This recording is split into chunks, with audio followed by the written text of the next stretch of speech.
ලංකාවේ ගොඩක් අය හිතන් ඉන්නේ ෆයිනෑන්ෂල් ෆ්‍රීඩම් නැත්තම් මූල්‍යමය නිදහස කියන්නේ කෝටිපතියෙක් වෙලා සල්ලි කන්දක් උඩ වාඩි වෙලා ඉන්න එක කියලා. හිතලා බලන්න, උදේ ඉඳන් රෑ වෙනකම් මිනිස්සු පිස්සුවෙන් වගේ දුවනවා.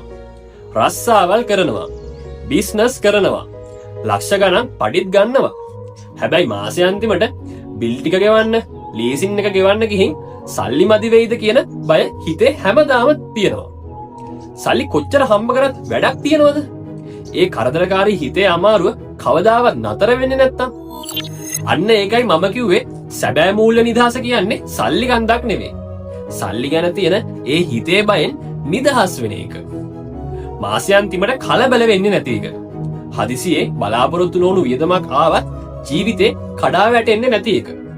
හැමදේටම වඩා තමන්ගේ ජීවිතේ ඕනෑම තීරණයක් කාගේවත් බලපෑමක් නැතුව තමන්ට බය නැතුව ගන්න පුළුවන් මානසික මට්ටමකට එන එක. ඉතින් මේක එකරයකින් ලබා ගන්න පුළුවන් මැජික් එකක් නෙවෙයි. ඒක ඔයා අද දවසින්දන් ගන්න පුංචි පුංචි බුද්ධිමත් තීරණවල එකතුවක්. ඉතින් ඔයාගේ පවුලේ අනාගතය වෙනුවෙන් ඔයාම ගොඩනගා ගන්න ඕන සුපිරිම නිදහසක් තමයි ෆයිනෑන්ෂල් ෆ්‍රීඩම් කියන්නේ. ඉතින් මේ ගමන පටන් ගන්න හොඳම වෙලාව අද.